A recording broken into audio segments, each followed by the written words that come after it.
Shqipëria përshëndrohet gradualisht në një destinacion jo vetëm për turistët, por edhe për shtetasit e huaj që kërkojnë mundësi punësimi dhe qëndrimi afatgjatë. Të dhënat më të fundit të Instat tregojnë se në fund të vitit 2025 në vend jetonin më shumë se 32.000 shtetas të huaj të pajisur me leje qëndrimi. Në krahasim me vitin 2024, numri i tyre është rritur në 46.6%, duke dëshmuar një shtim të ndjeshëm të pranisë të huajve në tregun shqiptar. Një pjesë e konsiderueshme e tyre po punësohen në profesione të ndryshme, veçanërisht në sektorët ku bizneset kanë vështirësi për të gjetur punonjës vendas. Të huajt po angazhohen në pozicione të tilla si pastrues, kopshtar, punonjës magazine, masazhator apo asistent në profesione të ndryshme. Punësimi është dhe arsyeja kryesore për cilën shtetasit e huaj pajisen me leje qëndrimi. Mbi gjysmën e lejeve të dhëna gjatë vitit 2025, konkretisht 55.1% kanë pasur si motiv punën. Në vend të tyre rëndit të bashkimi familjar me 19.8%, ndërsa lejet e tjera lidhen për arsye humanitare, studimet dhe kategoritë e tjera qëndrimi. Sa i përket origjinës, Kosova dhe Italia vazhdojnë të kryesojnë listën e shtetasve të huaj me leje qëndrimi në Shqipëri.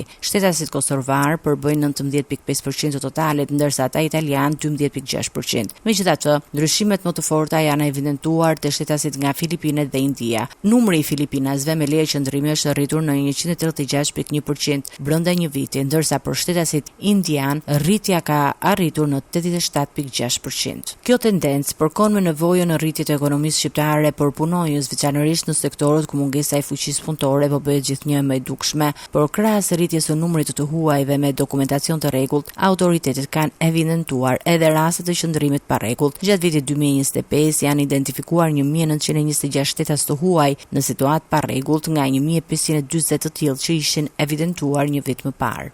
Aktualisht, edhe interesi për të siguruar dokumentacionin e nevojshëm për qëndrim ka ardhur në rritje.